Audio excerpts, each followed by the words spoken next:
Hey guys, Arin Darcan here again, and today I want to talk to you about how to set up the relationships with your clients in the best possible way. So you can make sure you can retain them for as long as possible, you can make as much money for as long as possible with them, and also you can just provide the best service so they give you referrals, they enjoy the service, and everything goes great, you know? So why am I qualified to talk about this? So I run Hawkreach, which is a 7-figure digital marketing agency. We've had hundreds of clients come through our doors. So I've learned a ton over the last couple of years about how to actually manage clients, how to set their expectations properly, and ultimately how to just have a great relationship with them. And it starts all on the sales call. The sales call is where the relationship starts. The first time they speak to you or your sales guy or whoever it is, that's the first time they get an indication of your company, and that's when the relationship is initially built. So on the sales call, what is the most important thing to do to make sure you can set yourself up for success with this client?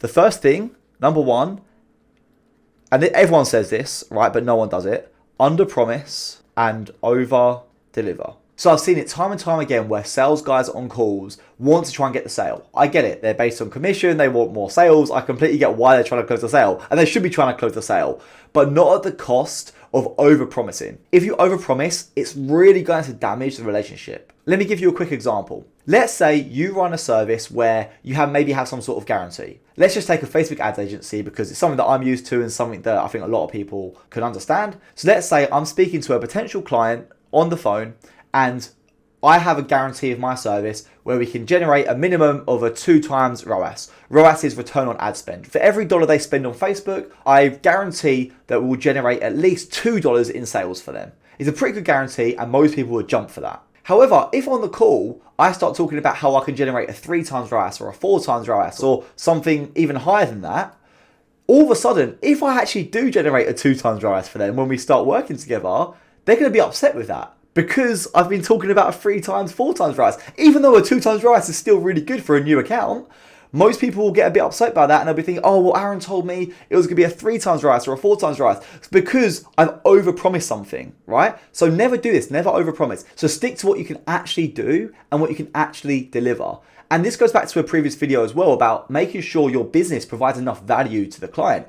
If you're having to overpromise just to get the lead to buy from you, then that's not a good thing. That means your service isn't as valuable as it should be, and that's why you're not getting sales. So if that's the case, look at what you're overpromising and actually do that, right? If you're having to do some sort of guarantee or having to offer something which you don't actually do right now and you're kind of just like BSing just to get the deal through the door, then actually look at what that BS is and make your service do that BS. Make it actually do that thing, and then all of a sudden, you won't be overpromising. People will actually start your service and be like, wow, this guy said that he's going to do this, this, and this, and he's done all of it, and it's been great, and I love it. So don't overpromise and BS in a sales call. And if you feel like you have to, make your service actually do them things so it's not BSing or overpromising. It's actually what you do, right? And then the next thing is make sure you over-deliver. This kind of goes into when the client's actually started, but it's still related here.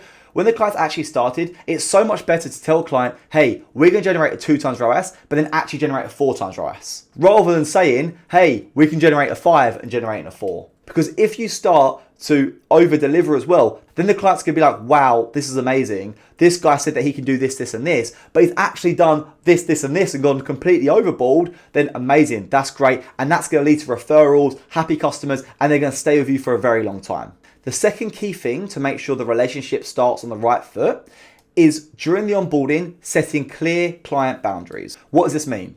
So for example, at Hawkreach, what we do is we send our clients when they first start a what we do and what we don't list. Just to clarify, we've already spoken about this on the sales call, but when it's on a call, people forget things, they might misunderstand something. We have a very clear document which explains exactly what we do as a part of our service and what we don't do as a part of our service. That includes how we communicate, that includes how often we communicate, that includes our working hours, so when they can expect work to be done on the account, all this sort of stuff, and we make sure we go through them on a call so they agree to all the stuff and there's no misunderstanding. The key thing with this is we want to make sure that expectations are properly set. They know exactly what to expect from our service so it doesn't cause any issues later down the line. So for example, you might want to tell your clients that it will take you 12 hours to respond to emails or messages or however they communicate with you, and to not expect instant replies. That should be very clear from the offset, potentially for your business. So that way, if they send you a message, they're not expecting an instant reply. They know that it can take around 12 hours to get a response. So the problem is maybe with their service, they do respond instantly. Maybe they have like an e-commerce store that's got a 5-minute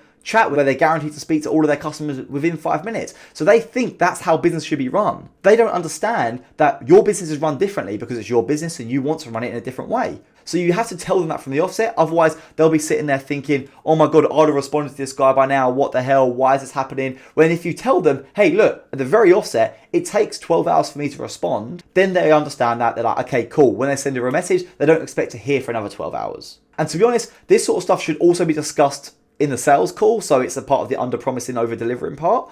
However, it needs to be reinstated during the onboarding so everyone's super clear on how the relationship is going to work moving forward. The third thing is calling the client out. And what I mean by this is if you've set clear boundaries from the offset and the client is overstepping these boundaries, maybe they're trying to email you on weekends, maybe they're even trying to phone you directly. They probably shouldn't have your direct number, but if they have got your direct number, maybe they're trying to call you on a Sunday when you're trying to relax with your family. I don't know what it is, but if they're overstepping these boundaries in one way or another, then you have to call them out on it. Clients are like children. If you let them do what they want to do, they'll just keep doing it. If you go to a toy shop and your child is like, hey, I want this toy, I want that toy, whatever else, and you buy it from them, every time you go to a toy shop, they're going to get even worse. They're going to say, right, I want this toy, this toy, this toy, this toy, this toy. And until you call them out on it and tell them off for their behavior, they're just going to keep doing it because they think it's acceptable. Same way going with the client. If a client's emailing you, texting you all the time, complaining about things, even though you set clear expectations on maybe what your complaints process is, or when you're available to be contacted, or whatever it is, if they start overstepping these boundaries, you have to call them out and do it in a polite way. I'll do a video about how to speak to clients and how to communicate with clients in an effective way so that they don't get annoyed at you or whatever else. But you need to make sure you call it out in some way. Ideally, you should do this on a phone call. It should be something along the lines of, hey, yeah, look, I completely get this. Maybe let's jump on a call this week to have a chat about it, blah, blah, blah, blah. And you're better off calling it out on the call. Although it's a bit more awkward, key parts of your communication get lost over message. With emails and text messages, so much of the communication actually gets lost.